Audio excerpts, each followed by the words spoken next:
Only once ఫసక్ మోడీ అయోధ్య అస్త్రం ఇది ఈ రోజున Ram Mandir yes only once ఈరోజు దేశం అంతా కూడా జై శ్రీరామ్ అంటూ మారు మోగిపోయింది. ఈరోజు దేశంలో ఎక్కడ చూసినా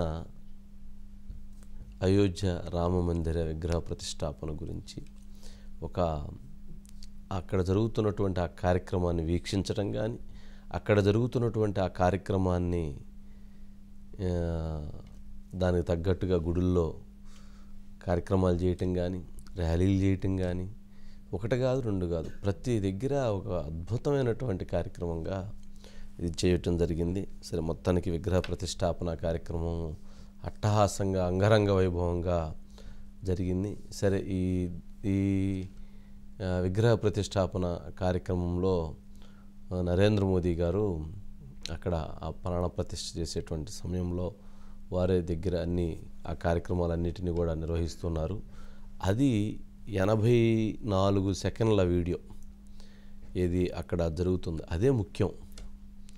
12 గంటల 29 నిమిషాల 8 సెకండ్ల దగ్గర నుంచి 12 గంటల 30 నిమిషాల 32 సెకండ్ల మధ్య ఉన్నటువంటి ఏదైతే ఉందో అదే ముఖ్యం. అది ఆ ప్రాణప్రతిష్ఠ జరిగినటువంటి క్రతువు, ఆ క్రతువు కార్యక్రమం జరిగింది. సరే, ఏదేమైనప్పటికీ ఈ అంశం అంటే దాదాపు ప్రపంచవ్యాప్తంగా కూడా చర్చనీయాంశం అయింది. సో దీనికి సంబంధించి చాలా అంశాలు ఉన్నాయి. ఈ విగ్రహ ప్రతిష్టాపనకు సంబంధించి ఒక అంశం కాదు. సరే, కొన్ని విమర్శలు కూడా 1-2 వస్తూ ఉన్నాయి. సరే, వాటి విషయంలో ఎప్పుడు కూడా ఉంటాయి.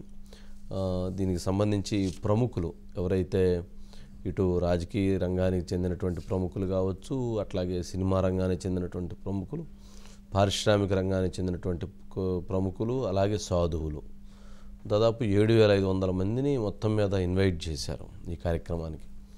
7,500 మంది అటెండ్ అయ్యారు. ఇక తెలుగు రాష్ట్రాల నుంచి నారా చంద్రబాబు నాయుడు గారు అటెండ్ అయ్యారు, పవన్ కళ్యాణ్ గారు అటెండ్ అయ్యారు, మెగాస్టార్ చిరంజీవి గారు, అట్లాగే రామ్ చరణ్, వీరితో పాటు ఇంకా సెలబ్రిటీస్ చాలామంది వెళ్ళారండి, సినీ ప్రముఖులు. ప్రధానంగా అయితే తెలుగు ఇండస్ట్రీ నుంచి, పొలిటికల్స్ దీంట్లో నుంచి అయితే ఇంతవరకు వెళ్ళినట్లున్నారు. సరే, ఒక అట్టహాసంగా జరిగింది. అయితే ఇందులో ప్రత్యేకంగా సురేష్ గారు ఉన్నట్లున్నారుగా. సురేష్ గారు ఏంటండి, మొత్తానికి విగ్రహ ప్రతిష్టాపన కార్యక్రమం అంగరంగ వైభవంగా జరిగింది. ఏంటి అసలు ఓవరాల్గా చూసినప్పుడు ఈరోజు జరిగినటువంటి కార్యక్రమం, ఆ కార్యక్రమం విశేషాలు, ఆ కార్యక్రమం విశిష్టత ఏంటి సురేష్ గారు? వంశీ గారు, మన అందరు కూడా భవ్యమైన అంటే సుందరాక అంటే సర్వాలంకరణ భూషితుడు మనం చూసాం కదా వంశీ గారు. తర్వాత మంగళాకారం అంటే వర్ణన అనేది మనం వర్ణించడం మనకు చాలా ఉద్వేగంగా ఉంది వంశీ గారు. ఒక రకం చూస్తే హిందూ ప్రతి రామ భక్తుడు ఎదురు చూస్తున్న 5 ఏళ్ల నిరీక్షణకు ఇవాళ ఫుల్ స్టాప్ పడింది. ఈ రోజు నుంచి కూడా మళ్ళీ 1000 ఏళ్ల పాటు అంటే ఆ మందిరం 1000 ఏళ్ళు నిలబడే విధంగా నిర్మించారు. కాలచక్రం ఎన్ని తిరిగినప్పుడు ప్రధానమంత్రి నరేంద్ర మోడీ గారు చెప్పినట్టు కాలచక్రం ఎన్ని తిరిగినప్పుడు కూడా జనవరి 22, 2024 అనేది రామభక్తులు గుర్తుండే విధంగా ఇవాళ శ్రీరాముడి బాల రూపంలో ఉన్న 5 ఏళ్ల శ్రీరాముడి విగ్రహానికి ప్రాణ ప్రతిష్ఠ అనేది జరిగింది వంశీ గారు. మీకు తెలుసు 16వ తారీఖు వాస్తవంగా అనుష్ఠాన కార్యక్రమం అంటే అన్ని రకాల పూజలు, దానికి అనుష్ఠాన కార్యక్రమం ఈ నెల 16న మొదలైంది. దానికి అంతిమంగా ఇవాళ ప్రాణప్రతిష్ఠ కార్యక్రమం మధ్యాహ్నం 12 గంటల 30 నిమిషాలకు అయిపోయింది. వాస్తవంగా ఏంటంటే 84 సెకండ్లు మెయిన్ కీలకం, అదే చేశారు.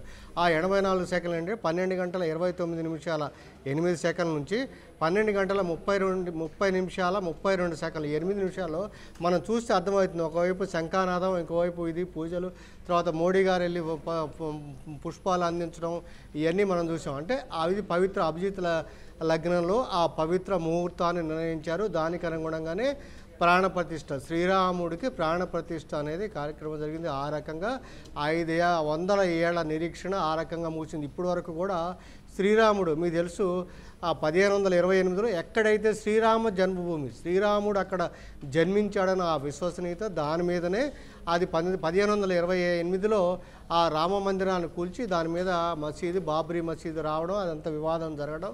తర్వాత 1992లో ఆ బాబ్రీ మసీద్ కరసేవకుల చేతిలో బాబ్రీ మసీద్ డిసెంబర్ 6న కూల్చివేతకు గురైన తర్వాత 2019లో ఆగస్టులో సుప్రీంకోర్టు రామ మందిర నిర్మాణానికి అనుమతి ఇవ్వడం. ఆ తర్వాత 1 ఇయర్ తర్వాత 2020 ఆగస్టులో ప్రధానమంత్రి నరేంద్ర మోడీ గారు భూమి పూజ ఏర్పాటుతోటి ప్రత్యేకంగా ఒక రామ మందిరం ట్రస్ట్ ఏర్పాటైంది దాదాపు 3.5 సంవత్సరాల్లో.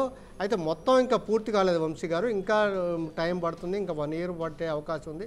కానీ ఆ మొదటి దశతోటే ఇవాళ ప్రాణప్రతిష్ఠ కార్యక్రమం కతువని చేశారు. దానికి గాను 16వ తారీఖు నుంచి జరిగాయి. ఇక ప్రధానమంత్రి నరేంద్ర మోడీ గారు మొత్తం తానై నడిపారు.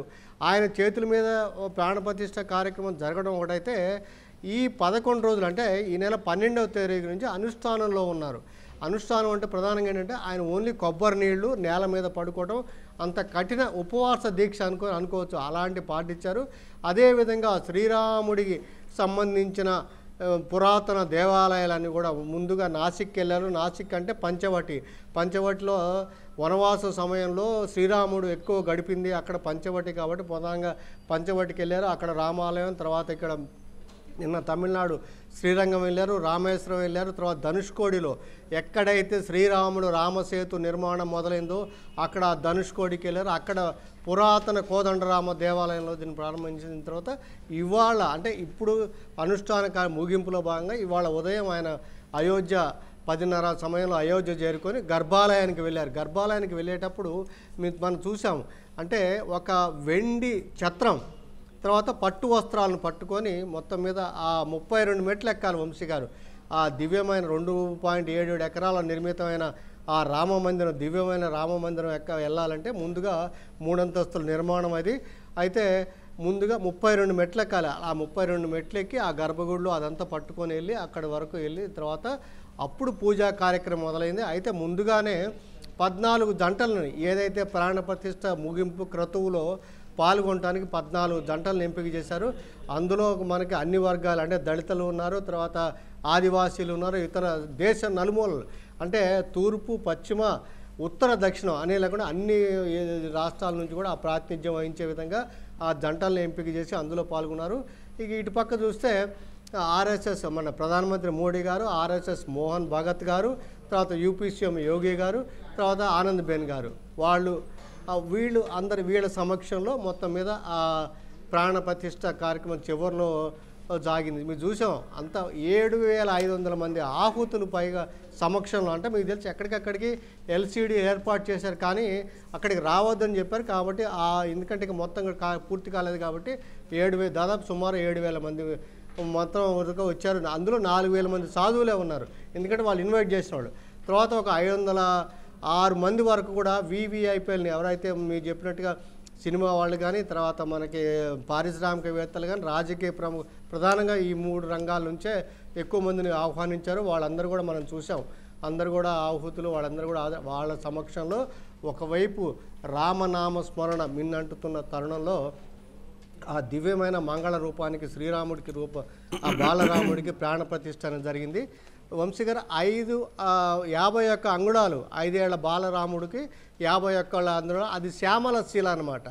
శ్యామల శిల అంటే నలుపు దింతిలో ఉంది. ఆ రూపంలో యోగి అరుణ్ రాజు గారు అని చెప్పి మైసూరుకు చెందిన ఆయన ఆ శిల్పి చెక్కారు. ఇంకొక 2 విగ్రహాలు కూడా చెక్కిచ్చారు వంశీ గారు. అయితే ఆ 2 విగ్రహాలు వేరే చోట ప్రతిష్ఠిస్తారు, ఎందుకంటే 3 అంతస్తులు కదండి. మొదటి అంతస్తు మొత్తం కూడా శ్రీరాముడి గర్భాలయం అంటే బాలరాముడి గర్భాలయం, తర్వాత రాముడి దర్బార్. సో 2వ అంతస్తులో మనకి ఈయన ఉంటారు, మనకి ఆంజనేయ స్వామిది ఉంటుంది. 3వ అంతస్తులో శ్రీరాముడి చరిత్రతో ముడిపడిన అన్ని అంశాలు కూడా దానికి 161 అడుగుల ఎత్తులో ఉందన్నమాట. మొత్తం మీద కూడా ఆ 3 అంతస్తులు కలిపితే అది. సో ఈ బాలరాముడికి ఏదైతే ఉందో ఆ 51 అంగుళాల ఎత్తున బాలరాముడి తీస్తారు. అయితే ఇప్పుడు వరకు టెంట్లో మనకి శ్రీరాముడు పూజలు అందుకుంటూ వస్తున్నాడు. యాక్చువల్గా ఆ వివాదం జరగడం, తర్వాత కొన్ని రోజులు ఎంటర్ కానిపోవడం అవన్నీ ఒకటి పెడితే టెంట్లో శ్రీరాముడికి పూజలు జరుగుతూ వస్తున్నాయి. ఇప్పుడు కూడా ఆ పూజలు జరిగాయి, ఇవాళ వరకు కూడా జరిగాయి. ఇప్పుడు ఆ రాముడిని కూడా, ఆ విగ్రహాన్ని కూడా ఈ బాలరాముడి ముందు ఉంచి మనకు దర్శనానికి అనుమతిస్తారు. దాదాపు 2 విగ్రహాలను అంటే అక్కడికి వెళ్ళినప్పుడు, అయోధ్య వెళ్ళినప్పుడు 2 విగ్రహాలు చూసుకునే అవకాశం అనేది దర్శనం.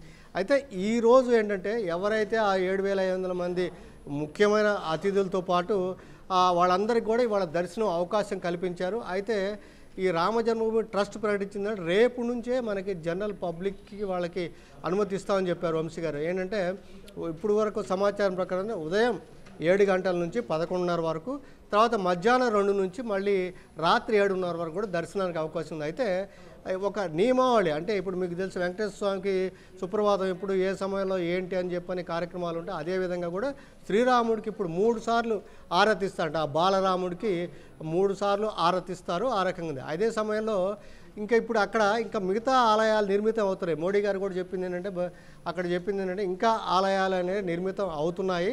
అవి కనుక ఆంజనేయ స్వామికి ఉంటే, తర్వాత మహర్షులు వాల్మీకి కానీ వశిష్ఠుడు కానీ వీళ్ళందరూ మహర్షులు, తర్వాత ఈ అహల్యాదేవి ఆలయం, తర్వాత ఒక పక్క సూర్య భగవానుడికి ఆలయాలు ఇవన్నీ ఉంటాయి. అది 77 ఎకరాల కాంప్లెక్స్ వంశీ గారు. ఆ కాంప్లెక్స్ కూడా అయితే అప్పుడు మొత్తం అసలు మనకి అది అయోధ్యని, ఇది రామ జన్మ భూమి కాబట్టి దీనికంత మనకి అసలు రాముడు లేని ఆలయం గ్రామం మనం తెలుగు రాష్ట్రాలు చూడం. కానీ ఇక్కడ రాముడు జన్మించిన స్థలం కాబట్టి, రామ జన్మ భూమి కాబట్టి దీనికంత ప్రాధాన్యత వచ్చింది. ఆ రకంగానే అక్కడ మనకు అందరు కూడా ఇవాళ నుంచి శ్రీరాముడు పూజలు అందుకుంటున్నారు. అయితే మరి మోడీ గారు చెప్పినట్టుగా ఆయన ఏమన్నారు, రాముడు తిరిగి అయోధ్య వచ్చారని చెప్పారు. అంటే ఇప్పుడు అయోధ్య రామ భక్తులకి ఒక మోక్షదాయిని అనుకోవచ్చు. అలాంటి ప్రశస్తమైన పవిత్రమైన ఒక స్థలంగా మారిందని చెప్పొచ్చు. ఇదేంటంటే ఇది ఏదైతే మనకి ఈ దేవాలయం ఉందో అది 1000 ఏళ్ల పాటు నిలిపేది. భూకంపాలు కూడా తట్టుకునే విధంగా దాని నిర్మాణం.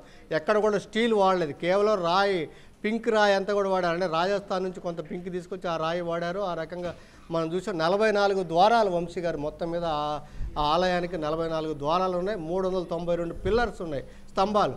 ఒక్కొక్క స్తంభం మీద ఒక దేవతామూర్తులకు సంబంధించి, అంటే ఒక స్తంభం ఒక దేవతామూర్తి, దానికి సంబంధించిన ఒక అంటే మన పురాణం నుండి చరిత్ర అది అంటే అది చెప్తారు. ఆ రకంగా మనం ఇక రేపు నుంచి దర్శనం ఇస్తాడు భక్తులకి వంశీ గారు.